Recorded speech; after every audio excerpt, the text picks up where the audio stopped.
Recording on. So we have Marcella here today. We have Jinyasa and we have Trisha. Got your name right? Yes? All right, cool. Just double checking again. So Marcella and we met up this week. We forgot to take a picture, but it's okay. We'll meet up again at some point to take a better picture. And wait, we did take a picture, Marcella. You have to send me that. Yeah, you did.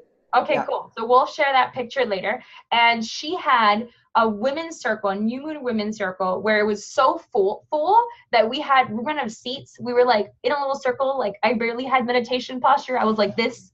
It was really funny and amazing. We were holding hands. I cried. I laughed. I went through so many emotions.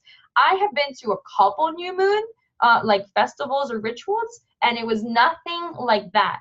Mind you, this is the second time that I've met up with Marcella. The first time it was with a fire walk that she was a part of, and it was the best fire walk I've ever done. Trish, I know you've done Tony Robbins fire walks. There's nothing like Marcella's fire walk. She beats Tony Robbins in my eyes. I can't even believe it. I was like, what is happening? But it's women empowerment. It was amazing. So Marcella, thank you for opening up your home or your office. And definitely I see you as a high priestess, girl. It's happening. Okay, so we're gonna go over lesson 4 now. Yeah, it's go Marcella, you're good, hon. Oh, I think your thing is slightly off again. Oh, it's I was gonna say that it's part of the Warrior Goddess path. Yeah, it's connecting with that power. Yeah, and you're going to Santa Fe this weekend, right? With Heather Ashamar again? Yes, I'm going to attend on a fire walk for her on a workshop that she's doing on creativity. And then I'm going to my third weekend of apprenticeship. So that's level 3 apprenticeship? Is that kind what of, yes.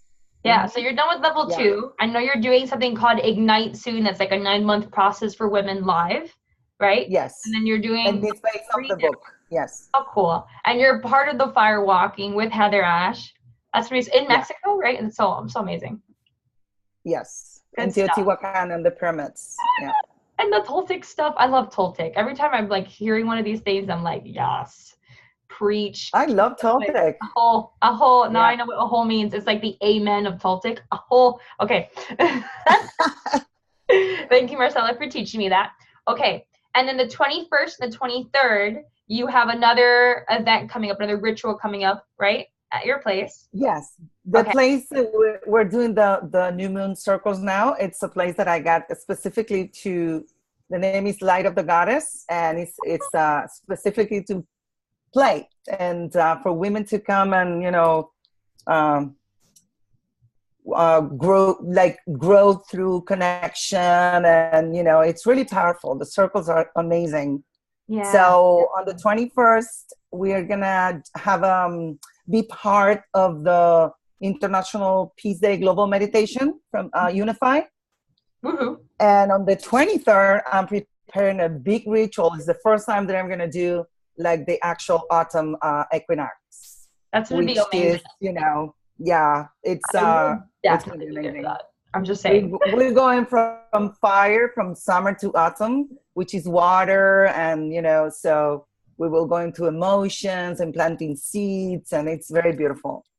I'm so super down to be there. So I will put that in the events tab, like normal, like every other event that I have going on. I'll put that in there and see if we can make that happen. Okay. So just a heads up there. And then, okay, so lesson 4 of Warrior Goddess training, let's get into it, is ground your being and free your past. Marcella, can you give us a small breakdown, and then I'll get started and I'll read a little bit about it and so on and so forth?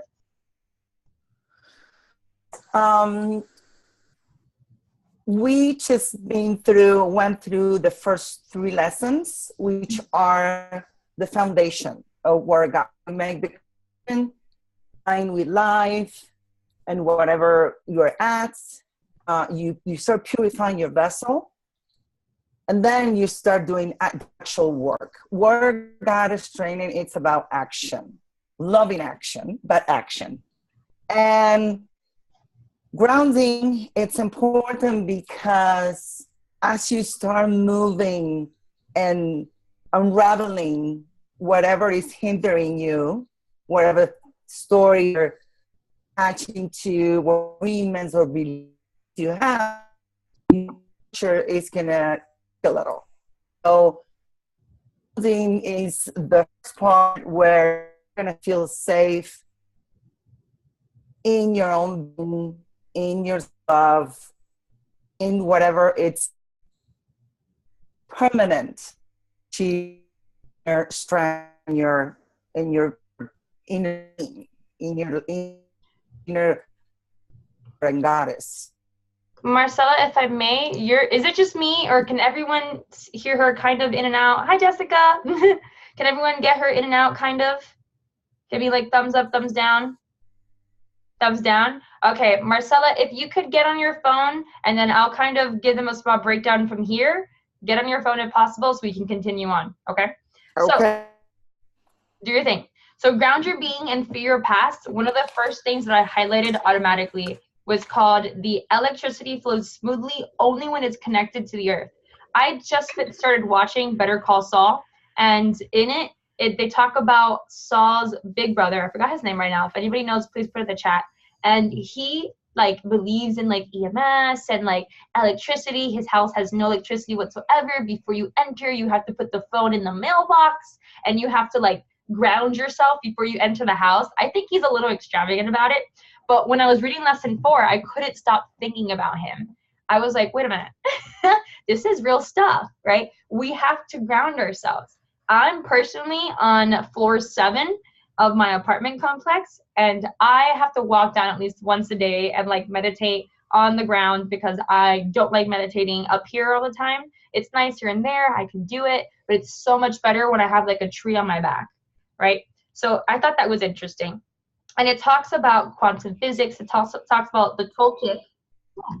There you go. Let's see if that works better, Marcella. Yeah, your phone's definitely working better. It talks about the Toltec understood that we humans are energetic beings first and physical beings second. And as modern humans, one of the places we are most out of balance energetically is around our lack of proper grounding. So when we are grounded into something solid, our energy runs smoothly. When we are ungrounded, we experience surges and crashes of energy, burnout, and dramatic explosions. As female entrepreneurs in general, I know how many times I personally used to have burnouts, right? So what I've been doing is I've been learning to ground myself beforehand, especially before an event like this. I take a good hour beforehand where I tell everyone I'm like busy as pandas. No one's allowed to talk to me, and I like get grounded with myself. And I'm get ready to give my energy to you girls, or we have a dilemma, right? Jessica, you didn't hear this. I'm going to repeat this for you. If you have any questions, this is a Q&A system, right? So you can unmute yourself. You can raise your hand. I will see it. You could chat in the box if you don't want to unmute yourself. You're like, wait, she's saying something good. It's okay. Talk to me, girl. I love the interaction, okay? I don't know what Michelle is going through over here, but you're fine, Marcella.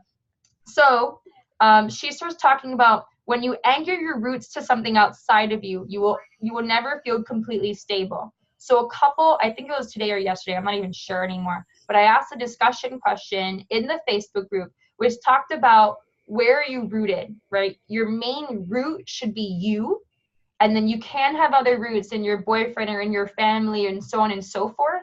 But for you to feel settled, for you to feel secure, for you to feel not have those burnouts and feel good and align with life, you have to have a root with yourself first, right? And lesson 1 is what? Commit to you, right? That main root. So we're back to the basics again, and lesson 4 is just triple checking that. So Marcella, you want to add anything to that? You back? Well, I'm fighting with my internet here. Okay, you keep fighting, girl. I got you. Okay.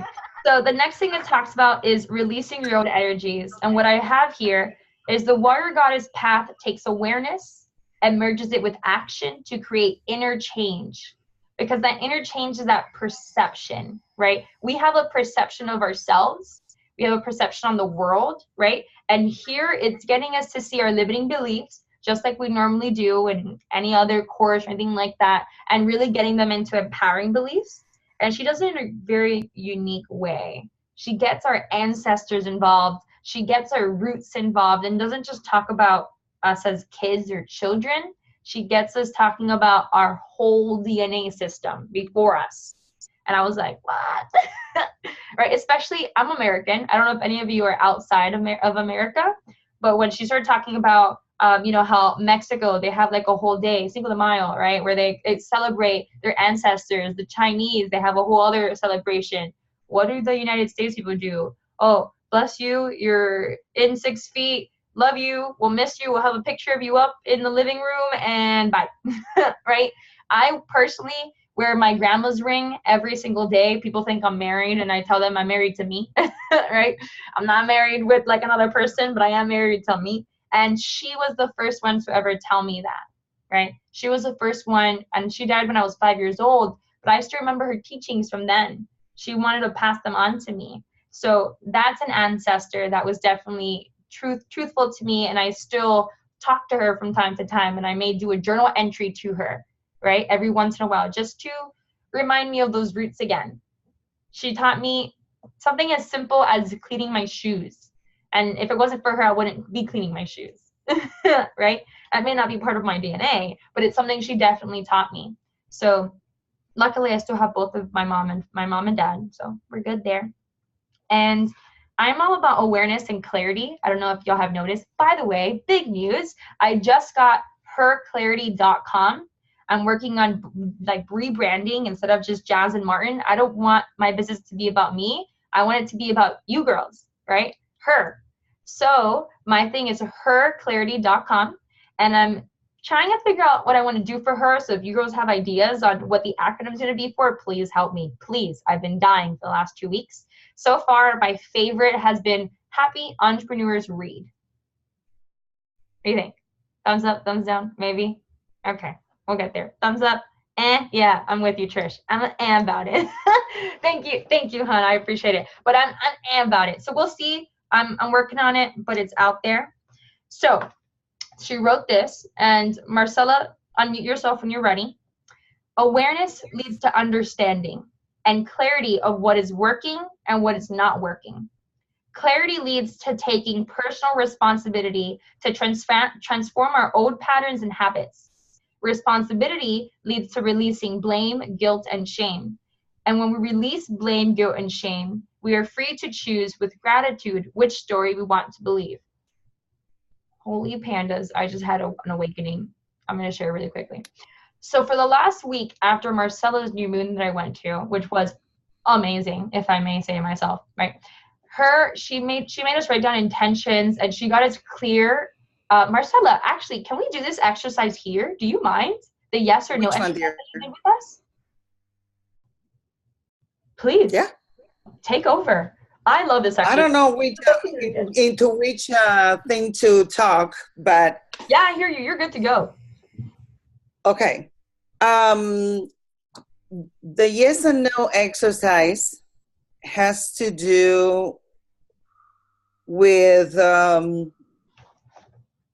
owning our yes and our no's and feeling them in the body, like connecting to our intuition and to what the body tells us. Remembering coming to you in the first chapter, she talked about put on a period after, anything, any situation, so we can breathe and be aware. So just close your eyes for a second and think about a question that is a yes, that that is a sure yes. Like, what is your name? My name is Marcella. Yes. So think about a question. It could be your name if you like. And try to feel the yes in your body.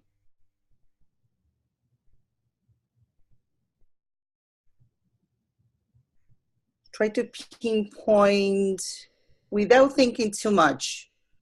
Just get off the mind and go into feeling where this yes is located.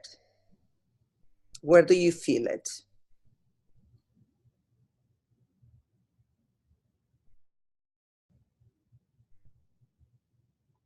Now open your eyes, take a breath, and shake it up. Just shake a little. Move the energy. We use rattles to break the energy. That was a lot of fun. Yeah. So now, think of a situation or a question.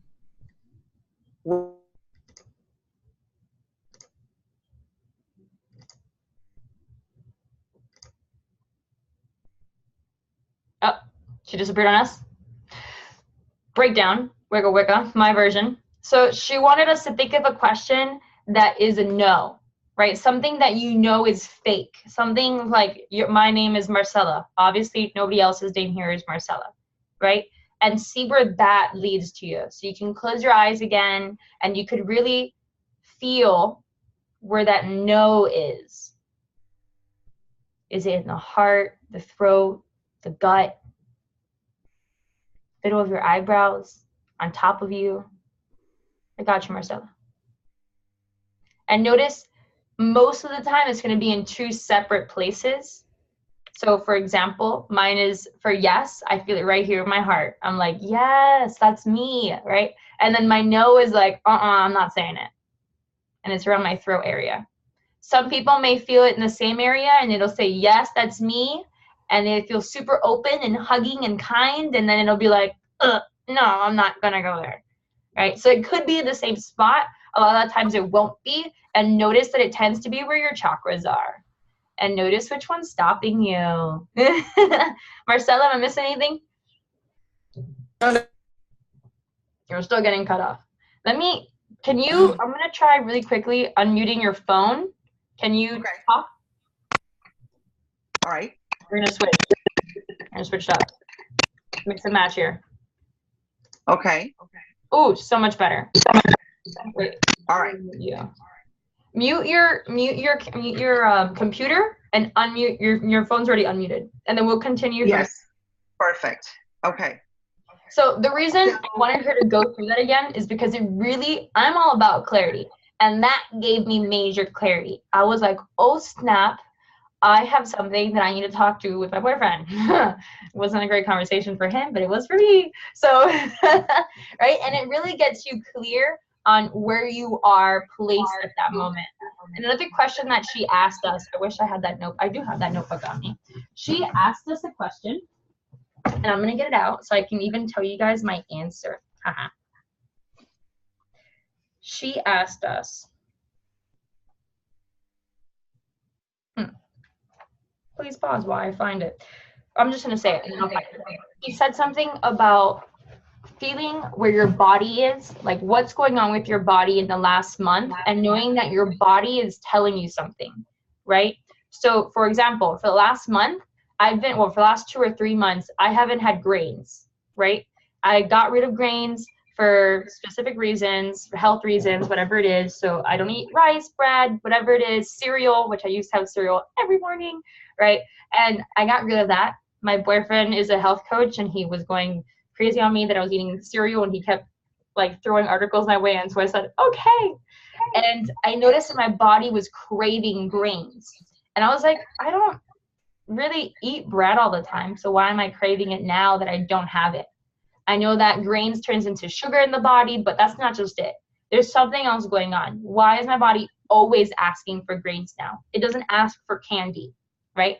So I was thinking about it, and a lot changed in the last 2 months for me. I got a boyfriend, I let go of a ton of friends, I really moved forward in my life, I grew a sisterhood of 500 plus in 2 months, and it was great, but it was overwhelming for a little bit, and I was like, this is happening, and I had to let go of a lot of other things I was taking care of to make time for this, because this was growing, this was aligning with what I wanted in my life, So everything was happening very quickly for me, right? It was great, but how do I handle it? So I never gave myself a time period to grieve for my past and letting go of that. I never gave myself closure to my past. And so my body was asking me for grains, but what it was really doing was trying to get clarity that I needed to let go of that completely compared to just moving on. So I thought that was really interesting, and thank you, Marcella, for taking me through that process. And I hope you girls are kind of figuring out what is your body asking, what's hurting you, right? So for example, my boyfriend has an ankle problem on his right ankle. And if you look, it means that he has financial problems. And it's not that he's broke, it's that his money mindset is incorrect. So it's interesting to notice what's right, what's not going on with you, with your body. Is something really going on with your mind. It's a mind-body connection, not just a body-mind connection. So that's clarity to me. And that's really going into purifying your vessel and getting grounded with yourself. Make sense? Anybody have questions for me so far? We're good? Okay, there's an echo. Is it just me? No. It might be my double. It might be you. So if you could unmute you from your computer, so you can Let's unmute the phone. I am muted in my computer. Yes, but I'm not. Oh my God. Okay. So mute me in one, and we'll get there. All right. So moving on from that, while she figures out her thing again. Exercise, releasing your old stories. I'm on page 50 right now. We're 50 pages in. She talks about taking some time right now. So if you guys have a paper and pen, we can definitely do this now. Taking some time right now to rewrite a story you have been telling yourself that is weighing you down, right? So she talks about her story, and she consciously rewrites the story by taking a perspective that views your past experience as something that ultimately served your highest good. So I'm going to read this little paragraph here for you so you guys can understand it more, and we can really go into that exercise, okay? Think about one or two main stories you have told yourself about past events that caused you suffering. Most of us don't have to dig too deep for these, as stories like these tend to reside in the forefront of our minds. This story may have to do with your family of origin, a current or past relationship, your chosen career, your body or health issues, your children or lack thereof, etc. Once you have identified your story, write down the main themes of it in your journal. Now it's time to take action on the Warrior Goddess path. In the space following your story, consciously rewrite the story by taking a perspective that views your past experience as something that ultimately served your highest good. I'm going to give you guys an example that rocked my world about 5 years ago. The first love of my life, which I met when I was 12 years old, 12-ish, and I was with him for a while. It was one of those moments where he's like, I'm going to marry you. And I'm like, not until I'm 18, right? And he always joked for the next 7 years of my life that when I turned 18, he was going to ask me to marry him, whether I was with him or not. And it was one of those things in the back of my head, I may be dating someone else or whatever it is, but I knew he was there, right? And when I turned 17, it was that last year, every single month, he was like my best friend. Every single month, he would count down the months. You got 12 months left, 11 months left, 10 months left before I ask. It's happening, right? And he was just giving me the heads up. I wasn't dating anyone. We would go out, but I was like, no, like, I'm not ready to get married. Like, I know that's where you want to go. I'm going to say no to you when I turn 18, right? And he knew, I knew, but he promised he was going to ask otherwise. And, he just wanted to see if I would go out with him again, right? And I was in love with him. Him and I both knew it, right? There was 5 months left. July, August, September, October, 3 months. 3 months left before my birthday. And we were going to hang out the next morning. And I wrote him an email that I couldn't send because I could barely speak back then. I couldn't tell my truth. And our song was actually called Things I'll Never Say, because I refused to tell him that I loved him, even though I did. And he knew it, I knew it, and I just wouldn't say it. And 3 months before my 18th birthday, the day that I was going to give him this letter and tell him my truth, he died in a car crash. I was never able to give him that letter, and that brought a huge story to my past. I made it a bad story. I wasn't ever going to find love again. My family has a curse in the family. I'm never going to find a man that's going to be with me. That was the only man for me. And I didn't even like, like I didn't really get with him. I mean, I never really enjoyed that moment because I was so focused on the past versus the present. 3 years later, and I have a blog post on this, and I don't mind sharing it with anybody now. I don't mind sharing it. Even though he died, I still wrote to him, mind you, like the day after he died, I was so upset that I was like, how dare you? And I was mad at him for dying in a car crash. How dare you drink? How dare you get in a car and think you were okay and drive like a maniac? I was mad at him. I was mad at myself for never saying my truth. But 3 years later, I thanked him because I have felt his presence. Whether you believe in spirituality or not, I feel like sometimes he's there with me. And he has guided me, and he was the one that always told me I was a queen, I was gonna make a difference in the world, that I had to speak up, that I had to learn how to public speak, and I had to get over it, because he knew my story, and he guided me throughout my years. So whether he was here or not, he always told me, smile, even if there was nothing to smile about. He was always that guiding force for me.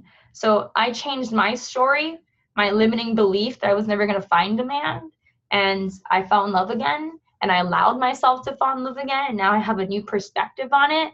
And if he wouldn't have died, to be honest with you, I don't know if this is a little harsh or not, but I probably would have married him, and I probably wouldn't have been as happy as I am now, or probably wouldn't have gone through the path that I am on now. So I guess everything happens for a reason, whether you believe it or not in the moment, right? So that's my little story, my little belief system that I made into an empowering one. I don't know what yours is. If you want to share, you definitely can. Speak up, please, because I'm like gonna break down in tears over here, okay?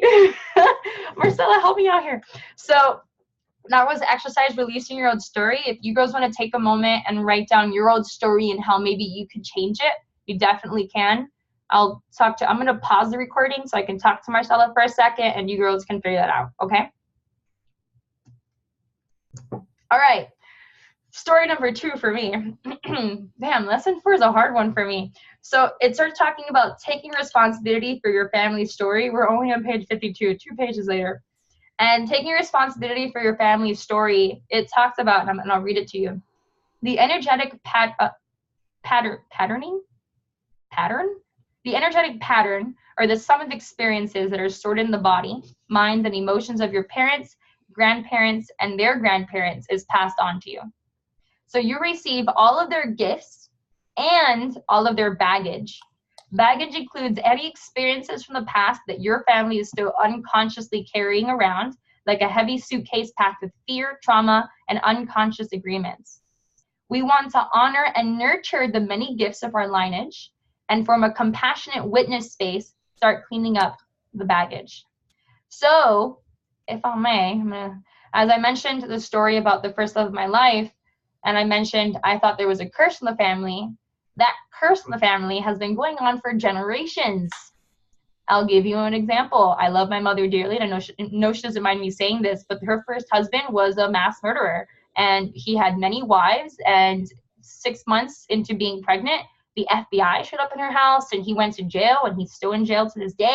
So we have some crazy stories in my family, and like, we're all great girls.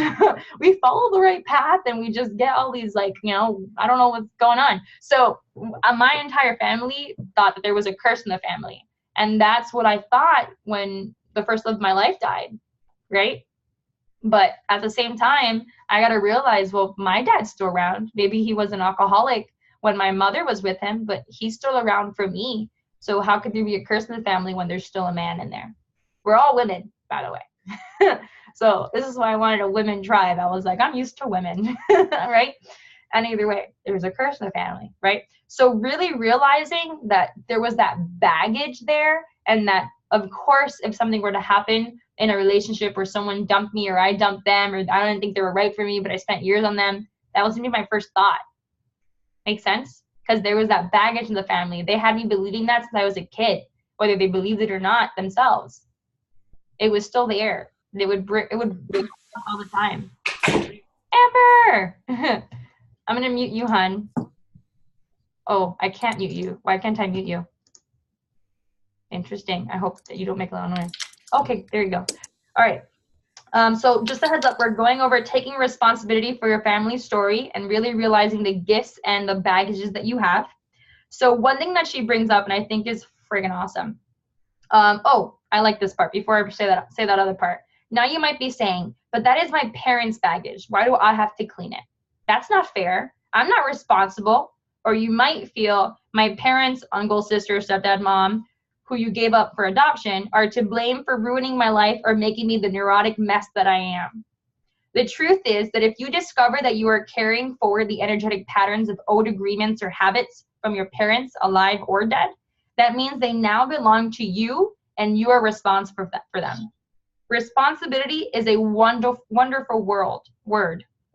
Responsibility does not mean you are to blame or you should be punished, but that you have the opportunity to change something if you want to. I'm going to repeat that. Responsibility does not mean you are to blame or should be punished, but that you have the opportunity to change something if you want to. So that I thought was huge. I'm not to blame. I'm not to be punished for it, but I have the opportunity to change my perspective of the gift or baggage. I have the opportunity to clean it up within myself so my children don't have to have the burden of feeling that curse in the family. They don't have to carry that feeling with them. So I get to decide, will I share that with my kids? Or will I change that with myself? Does that make sense? And I'm mentioning my stories to help you girls figure out, okay, what's going on in my family? What's happening? What's consistent? Maybe it's a money mindset, which is a problem with most females, right? Or there's not a lot of money. The money doesn't grow on trees. Whatever your thought process was. Something such as simple. It doesn't have to be a curse on men. Mine's just an extravagant story. Okay? It could be something simple. And I know Trish and I recently went through that. Trish, do you mind unmuting yourself and explaining a little bit of your story and what we talked about recently? What story? Huh? Which one? So remember, I think it was week 8 because she did the Clarity Catalyst with me, and we started talking about the money mindset, about how your mom and your dad saw it separately, and how you carried that with you. Yeah, it was really interesting when you shared your story, just the background of, just money, because my dad, used to take the whole neighborhood out for ice cream. It's always felt like there was an abundance, but my mom didn't work, so she was very frugal, but yet every holiday she was just extravagant. So I always felt like there was abundance. I always felt, even though it was tight, that, they both had different ways of handling it, but that there was always an abundance. There was always enough. So I kind of have that same thing. I kind of have my dad, basically was, back in he's 89 now. So he was in that generation where you work, you come home, and that's it, right? So he worked. At 50, he lost his job and he lost his identity. So my dad was one where, back in, still to this day is, where you work, who you are, your title is tied to our identity. Where my mom didn't work, but that she raised the kids, she did everything else, so she had more identity from that. But once we went out of the house, and then her identity was tied to us kids, that she didn't have an identity because she didn't have any friends. She didn't have, so her identity was us.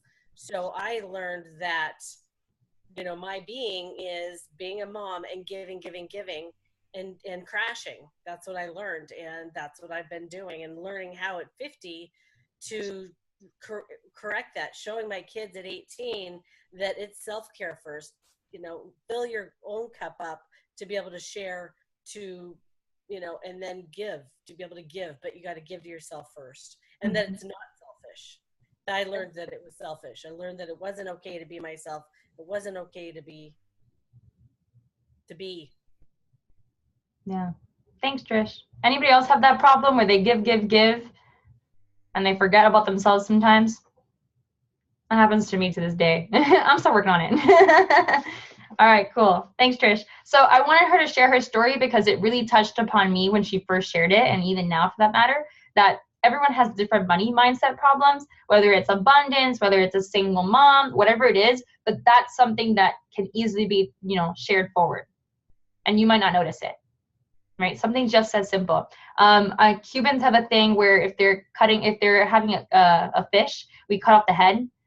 And a lot of people are like, why do you do that? The head's like the best part for some people, right? Whatever it is. And when someone asked my grandmother that, my grandmother started laughing at me and being like, I realized it's because my grandmother didn't have space on the pot. So she used to cut off the head, but she would do it because she saw it happen, right? She didn't know why she did it. She thought it was just what you did, right? And then you go to a restaurant and you see a fish's head on it and she's like, I don't understand. So something as simple as that, right? Little things like that. All right, moving forward. So one thing that she recommends, this is another little exercise, is to write down 5 things you appreciate about your parents or the beings who raised you in general. Another thing is write down 5 things you took on that you would like to release from your parents. Okay, so that curse, the fish, the money mindset, something like that. Okay, or you have to wear earrings or you don't look like a girl. Right, that's another Cuban one. So no earrings, I got over that one. Right, so little things like that. So if you girls want to share a little bit on what you want to release now, it's still, we're still near the new moon, so we can totally talk about let goes and intentions. Please go ahead and raise your hand or talk in the chat box. Let me know. We don't mind inviting you in. Marcella, you got anything? You look like you're moving, so your internet's working. Yes? All right, I'm going to unmute you. Come join me. Well, I restarted the internet, but I'm also on the phone. Okay. Phone line, so yeah. All right, cool. So if anything, but for now you sound good. Yeah. So important thing about the ancestors. Oh, that's next. Okay. Well, you were talking about people that passed and that you felt them. Yes. The premise here is that we are energy before we are like a physical body in the way they told us that we are something material. So we can definitely communicate with and feel our ancestors, not the ones that we maybe met or there are like really close in the past generations, but the opening the mind to knowing that we are the result of infinite love, like coming from women and in the past and men in the past, and that we carry their DNA and their energy, and that carries also trauma and heartbreak and everything else. So the important lesson here will be through taking responsibility, we realized that our parents, our grandparents, and everything that came before them, they did what they could with what they knew. Yes. And that's a big relief if we can actually let it go and we really believe that we can change it. Like it's like revisiting agreements and old beliefs. It's the same thing. Yeah. Marcella, because most of them are passed from them. You have twins, right? And that we talked about this in the New Moon Ritual, where what did you tell me? You're like, oh, they're 19, they're going through their thing, whatever it is. You give me hope, right? I remember you told me that. Definitely. And definitely. And I know. You said a line. What did you say? You said, it doesn't matter what I do. Help me out. I'm going to say what I tell to them.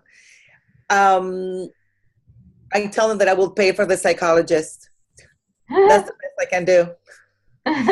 They laugh. But you know what? When I realized this and I was able to make peace with my mother, who passed a long time ago, when I was able to make peace with all of that, oh my God, it felt so good because I really stopped hurting from that place and understanding where she came from. Yeah. And at the same time, some things are difficult to forgive or forget. Yeah. But to release the hurt, it's for me. It makes me move forward lighter. And one of the things that also make me work and stuff, so that I felt this responsibility with my girls. Like, what am I going to pass on to them? And then I realized that it kind of wasn't up to me. Like, I needed to be authentic and as light as I could and as real. Yeah. Because I don't want my kids to believe that they needed to be perfect. And at the beginning, I was so more concerned of being totally different from my mom than to being the mom that I could be. So that gave me a lot of, let's say, motivation. Yeah, definitely. Yeah. That's beautiful. Yeah, and it is possible to work through these things. Again, little by little. It's not, sometimes we carry like old trauma that it's very ingrained. So again, we're trying to go back to the container of love and self-love and compassion. Always go back to the prior lessons, because these lessons build on each. It's like we're stepping up. We're stepping up, and we're making room to. We're making space, and then when you start unraveling this and you make space, then you start seeing better, and you recognize what the theme is here. What's repetitive? What's your story? What's the story that you tell yourself? I used to have a story also, but it was like, wow, I was like the main character of this story that was crazy, right? And I kind of, one day I was telling it, and I'm like, oh, this feels like I'm talking about a movie. I didn't feel that it was me anymore. I felt removed from it. So Heather Ash talks about in her workshop, this is not in the book. I don't know if it's in the Where God Is Way book, but she talks about ripe and unripe stories. So ripe stories are the ones that you tell and that you don't have the emotional reaction anymore. Okay. So you tell them because you identify with it and you feel that that's who you are. And in reality, that's not who you are. That's part of what happened. And once you learn the lessons from it, it's time to let them go and to rewrite them into something maybe. Wait, can you repeat that? Maybe I got a little bit confused. You said ripe are the ones that we don't have an emotional connection towards? Exactly. When you don't have an emotional reaction, they're ripe. They're ready to let go. They're ready to let go. Okay. Yeah. And if they're not ready to let go, then they're unripe? The unripe are the ones that you need to feel that you're not ready to, that still carry hurt. Those are, those will stay with you a little longer. It's not when you hold grudges or you or just feel pain. Now, here's the cherry on the cake here. How do you move something from unripening to ripening? Well, you do like fruit. like you do with the fruit. You put them next to, you get, you either put them in a brown bag and you isolate and you go still and you stay with the pain and with the story. So you love it and you hold the container for yourself Okay. for as long as it takes. Or? And you work, on this or you go and you tell it, you let it out. Sometimes it needs release. Okay. Anything So else? you go and tell it, you go to a moon group. I want to use your or. Anything else? You go with you get together with your sisters and you talk about it, or you get with people that are ripe in what you are trying to unravel. Let's say that your story, it's about scarcity and you struggle with finances, or you have a vision and you don't have and you're struggling somewhere. Well, you get with people that are entrepreneurs, that are financially successful, or that if you want to have love in your life and a successful relationship, you get with somebody that has a happy marriage, or, so there are ways to move forward, become right. Yeah, it's it kind of question the beliefs. Why are you holding on to that belief? So why do you think, are you stuck in that, Tell me, dear. I'm trying to make a fruit joke out of this because it's not really working out for me. So I'm thinking, like, when you put the fruits in the refrigerator, it lasts longer, right? Right? Versus you put the apple next to the banana and it starts ripening faster, right? Like, for example, I told Heather Ash that she is like, like my she's like 1,000 bananas for me. Oh, that's cute. Yeah, because, I was able to ripen a lot of stories and go like, oh my God, oh, wow, oh. And it really removes the pain. I mean, pain, you can feel it. Sometimes we're so used to feeling in constriction and we don't know. You get used to feeling bad and you don't know the difference. Now when you start like feeling lighter and letting go of these things and saying, oh, I can recreate my story from a totally different perspective. It really makes you believe in magic and yourself again. It's really cool. So in the book, she says, the key to releasing old family patterns is to recognize that they are simply passed down unconsciously, and now you're becoming conscious of them. Bless them. Then feel into what you need to do in your life to create a sense of stability and rootedness that is not based in your family patterns. If you have emotions arise while you're releasing these family patterns, let them move. The work is not to suppress your emotions so you can be neutral, but to clear them out so they are released.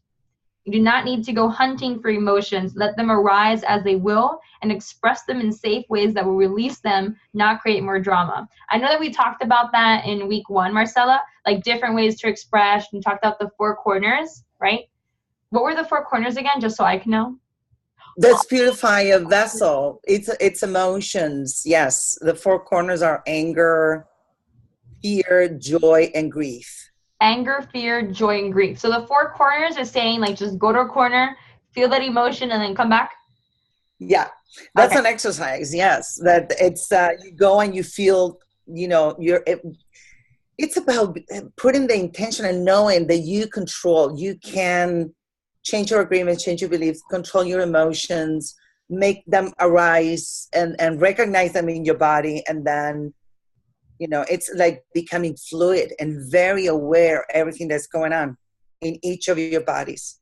That's what the Purify Your Vessel is about. Yeah. All right. So she says the next level of exploration. Trish, your dogs, you're killing me. Oh, okay. So I'm going to do a fruit stand really for a second. Alicia Keys.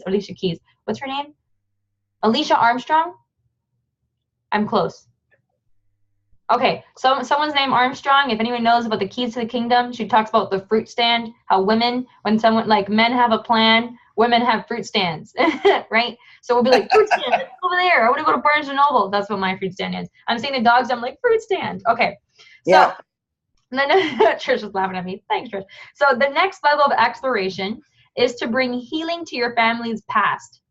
In genealogy, we describe our ancestral lines as a family tree. You are the fruit of this tree. We're back to the fruit. And you can become sweeter or more bitter depending on relation to your roots. Mm-hmm. Found that repressing or ignoring the pain and suffering in our biological roots doesn't heal this ancestral tree of life, but actually allows the bitterness of past hate, fear, and anxiety to live on in your being, buried under layers of armoring and expressing itself in unexpected and unpleasant ways. When we begin to witness our own ancestral roots with the water of compassion and understanding, we cleanse the hurtful or toxic patterns that are unconsciously passed down through the generations. Boom. Yeah. And it's important to realize that whatever happens, it is not our fault. Yeah, definitely. I thought that it was my responsibility to save my mother from whatever she was doing or going through. I felt guilty because she didn't love, or she loved me the way she did, which I thought it was not the way a mother should do or whatever. We have all these beliefs about it. And I felt guilty for a long time about it. And it's not our fault. We were like little, so we need to reconnect with that innocence and know that whatever we carry forward, it's out of, we get attached to these hurts and we believe that these are our stories. What I love about the Warrior Goddess training is that we are always a choice. There's always another way of looking at things. Mm-hmm. And we are a choice at every moment. That's so powerful. I'm going to bring Landmark in here as well, if anyone's on Landmark. Woo! So Landmark mentions the story versus what happened. And I think that's huge with Heather Ash's work because it explains how we have a story for everything that happens in our lives. Someone called us fat when we were young, and we made a story about it. We are fat forever and ever, right? Compared to what happened. Someone called us fat. Move on, right? The story comes in with the emotion, and it's literally when you said we're unripened, right? So we're bringing it back to the story versus what happened. The story is unripened when you have an emotional attachment to it, and you start to have to move it to what happened, ripening it. So the emotion gets unattached. Well, and also, once you have an emotion or you attach it to a story, you're biased. You're going to try to confirm what you believe in everything that happens, even if it's not true. It will align with your story. Well, so here's the thing. What Heather says is a lot of people, when they know that they have this story and they're like, FML, right? I have an emotion towards this. What do I do with it? They tend to suppress it. But what Heather is saying is to express the emotion, and through time, the emotion will come out of it. Express the emotion separate from the experience, right? So that's interesting. Yeah. So you think you're fat because also person said it when you were 2 years old, right? Like I say a story in the Clarity Catalyst where I wore polka dotted pants to kindergarten, and I wore polka dotted pants last year, but before that I wouldn't dare. I was a blue jeans kind of girl, yoga pants because that's cool now, right? But for many years I was like, if I wear polka dotted pants, someone's gonna say something to me, and that was the judgment in my head. It was the person that we think is our best friend, the voice of judgment, when really it's not our friend. Well, she tells, remember the story, you were in her workshop, there is the story of the blue hair girl and the green hair girl, that they both have totally different parents, that they go to college. Mm-hmm. So the blue hair girl was told all her life that she was great, that she was, she could do whatever she wanted, she was supported. And the green hair girl thought she was told all her childhood that she was, weird, stupid, whatever. She was bullied in school. She had all these things, and she really believed, and that's what she knew. So both girls walk into camp the first day, and they're told, "What are you doing here? You don't belong here." So they will like react totally different. The girl with the blue hair will not react because she won't believe what the other person is saying. She won't take it. But it's from that level. It's very unconscious. Yeah. The green hair girl will like either say, "Oh my God, I'm out," and disappear, or she will become a rebel, which is the other side of the same thing. It's, out of reaction. And it's because you believe everything that was passed on to you and the way, you were domesticated, like the Toltecs call it. Interestingly enough, today, I'm about to do, this weekend, I'm doing The Shadow Process by Kelly Casso. I'm really excited about it. And yes. Kelly Casso was the first author that I started it out 2 months ago. So we're on our 3rd month in this book club officially. I don't know if y'all know that. So the first month was Kelly Casso, the Integrity Advantage, and she gave us like a huge discount for the Shadow Process. And I'm like, oh yeah, I'll be there. So, and it's like one of the top 3 personal development workshops around the world. And I'm like, what? Didn't know that. So I'm there. I'm listening to the Dark Side of the Light Chasers, and it has an exercise that I did today, and it talks about how shadow is important, not just knowing our light, which a lot of girls focus on, right? We're all about love and light, woohoo, yay, fun. But there's this shadow side, right, that is a part of us as well, that anger, that sadness, that betrayal, that jealousy, that bitch, I'm gonna curse, that bitch side of you, right? So some girls totally like accept the bitchness, right? Rich bitch, right? If you know rich bitch, like they accept it. Other people, they hear the word bitch like, oh my God, right? They have an emotional attachment to a word, not just a story, a word, right? So today she had an exercise for us where she would give us a list of shadow words. So lying, cheating, jealousy, murder, masochist, right? And she went from little things to bigger things, right? Hey, Lori. She went to little things to bigger things, and she said to put I am in front of it. And whichever one resonated with you, whichever one was like, that's not me. So write it down and start being like, okay, well, do a just like me exercise, right? Well, when is the time that I did lie? Okay, maybe I haven't murdered someone, but when was the time that I wanted to, right? And I've had those moments. I haven't killed anyone, FYI, but I have definitely had those moments from like, man, I would love to run that person over with my car right now, right? Yeah. And a minute later, I'll be like, okay, I'm not gonna do it. There. Part of this chapter is it talks also about the energy that words carry. Yeah, definitely. And it's very Toltec. One of the 4 agreements is be impeccable with your word. Oh yeah. Is the way you talk to yourself. It's like it makes such a difference in how you carry and where you come from in each action. All right, let me see if I can get back on track. I know I do my fruits dance.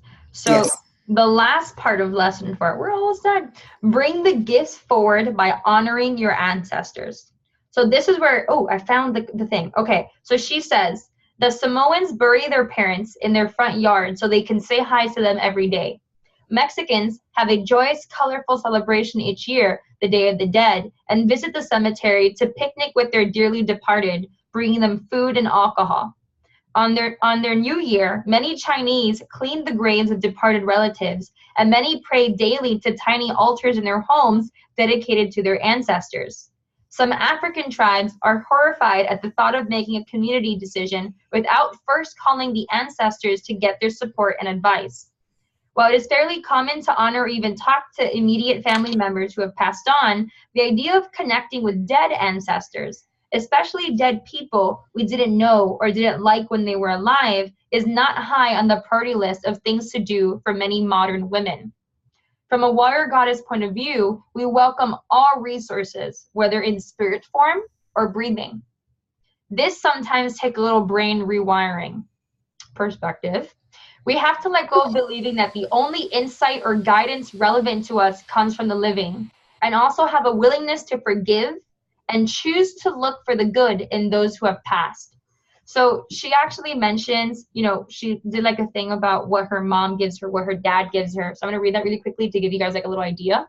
So for her mom, she put her courage, her willingness to travel, her ability to put up with my father when he is grumpy, her love of horses, and her love of humans, and the many ways she has volunteered and made a difference in people's lives. Dad, his incredible will, his vision, his competitive joy in playing racket sports, his financial support so he could travel all over the place, and the many times he came and watched me compete in track. So those are little examples that you can do. Those are like, you know, the 5 things that you can write for your parents, that little exercise, what you want to let go of. And then we even mentioned, or did I not mention? I'll mention it again just in case. What are some of the traumas of your lineage that you might be carrying?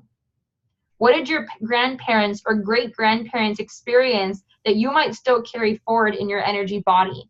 For example, if one went to World War II, that's a traumatic event, right? That might have stayed with their DNA and you might not know it, right? So really look into that. Am I missing anything for lesson 4, Marcella? I think I think you covered it. All right, perfect. So that was lesson 4. What time is it? 7:18. All right, cool. So you want to go into lesson 5, energize your sexuality and creativity next? This one's big for me. This one was like huge. I was like, what is happening throughout that chapter? So, all right. So I'm going to stop the recording and we're going to go on to lesson 5 and we'll see if we can make this one a little bit shorter this time. Cool? Yeah.